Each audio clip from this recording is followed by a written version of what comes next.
आपको ना ज़्यादा एक्सप्लेन करना नहीं आता, मतलब कि नहीं जस्टिफाई करना नहीं आता कि हम क्यों गलत थे, नहीं हमारा ये इंटेंशन नहीं था।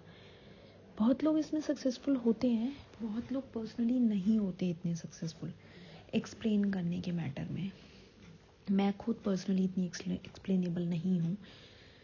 तो जनरली ऐसे लोग मिसअंडरस्टूड ज़रूर किए जाते हैं, जज ज़रूर किए जाते हैं लाइफ में, और ये एक हैबिट बन जाता है whenever they face the society. So this world wants explanation to every emotion you show. जो भी आप इमोशन दिखाते हैं, जो भी प्यार आप दिखाते हैं, आपको उसे एक्सप्लेन करना होता है। ठीक है, एक्सप्लेन एज इन सेंस कि आपको बताना होता है, जताना होता है, तभी आपकी वहाँ पे वैल्यू होती है या रिस्पेक्ट होती है। अगर आप साइलेंट रहेंगे लेकिन दिल में आपके बहुत प्यार है उस इंसान के लिए, उस रिलेशन के लिए, कोई नहीं समझेगा, कोई नहीं समझेगा इस वर्ल्ड में। Trust me guys, no one will understand. At least 1 और 2% ऐसे लोग होते हैं जो समझते हैं इस चीज़ को।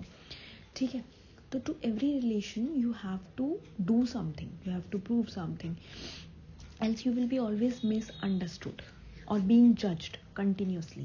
Okay, so for example, if you are married, ठीक है, recently आपकी शादी हुई, if you are married to a family, then you have to show your love to each and every family member. Until आप नहीं शो करेंगे तो वो फैमिली मेम्बर नहीं समझेगा। ठीक है, you have to cook for them something, you have to bring some gifts, or you have to show your love over them. Okay, तो इस मटेरियलिस्टिक दुनिया में every person, every relation, whether it's new और old, if it is, it will always be judged. Okay, so always remember that friends, today हम एक ऐसी society में रहते हैं, एक ऐसे इन्वायरमेंट में रहते हैं where we have to showcase our love to others. दिखाना पड़ता है कि आप कितनी वैल्यू रखते हैं हमारी लाइफ में। ठीक है, आपको हम कितना प्यार करते हैं।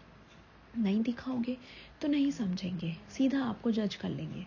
ठीक है, सीधा बोलेंगे कि कुछ नहीं करते हमारे लिए, कुछ नहीं करती हमारे लिए। ठीक है, इतना करते हैं, ब्ला ब्ला ब्ला, हम तो इतना करते हैं, हम तो इतना लाते हैं, हमने तो ये किया, हमने तो वो किया, हम तो ऐसे रखते हैं।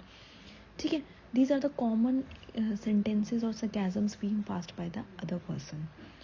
तो अगर आप इमेजिन करिए यही सब साइलेंस और ये जो डीप लव आपके अंदर है सामने वाले के लिए, नो मैटर ही और शी अंडरस्टैंड्स और नॉट, यही लव अगर आप भगवान को देते हैं, ठीक है, यही लव अगर आप अपने भगवान को देते हैं या अपने ईष्ट को देते हैं जिन्हें आप मानते हैं, ठीक है, जिन्हें हम बहुत मानते हैं। ऐसा तो कोई पर्सन नहीं है, बहुत कम ऐसे लोग हैं जो स्पिरिचुअल नहीं है, बट हाँ मोस्टली हमारे एक ईष्ट होते हैं, हमारे एक भगवान होते हैं जिनको हम बहुत मानते हैं। ठीक है, ठीक है, शायद आपको इतना उन पर्टिकुलर भगवान को या उनको इतना एक्सप्लेन करने की ज़रूरत पड़ेगी ही नहीं। ठीक है, ना वो आपको जज करेंगे, ना वो बस आपको ट्रस्ट करेंगे। ठीक है, कि आपने अपना पूरा प्यार, अपना भरोसा उन भगवान को दिया, वो बदले में आपको कोई जजमेंट नहीं देंगे, कोई सरकाज़म कमेंट्स नहीं देंगे, कुछ नहीं देंगे। ठीक है, ट्रस्ट मी, एक रूल बना लो लाइफ का, ट्रस्ट, लव, एक्सपेक्टेशंस, सिक्योरिटी सिर्फ भगवान से करो। ठीक है, वैसे करो जैसे आप इंसान से करते हो। ऐसा नहीं कि मैं करता हूँ भगवान को, नहीं, एकदम वैसा ट्रस्ट करो, वैसा एक्सपेक्टेशन रखो, वैसी सिक्योरिटी मांगो, वैसा लव शोकेस करो भगवान को जैसा आप इंसान से करते हो।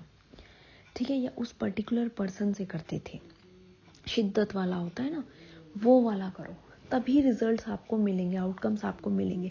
सुपरफिशियल तो सब कहते कि हाँ हमने भगवान के सामने दिया जलाया, अरदास करी, हमने मांग लिया, नहीं, वही डीप लेवल का आपको भरोसा दिल से करना है। ठीक है, प्यार करके तो देखो, पूर्ण समर्पण कहते हैं ना, surrender, fully surrender yourself to the god. फिर देखना वही मिलेगा जो सही होगा आपके लिए, गलत तो वो आपको देंगे ही नहीं, भले ही वो गलत आपको कितना प्यारा हो, वो आपको नहीं देंगे। तो आपके अंदर एक एक्सेप्टेंस की नेचर भी डेवलप होगी। ठीक है, हम इन ऑल अपने कर्मास को हम डिटॉक्स कर सकते हैं, हम अपने कर्मास को प्योरीफाई कर सकते हैं। ठीक है, तो ये टेक्निक बहुत अच्छी है, and this is the thought of the day of mine. Thank you.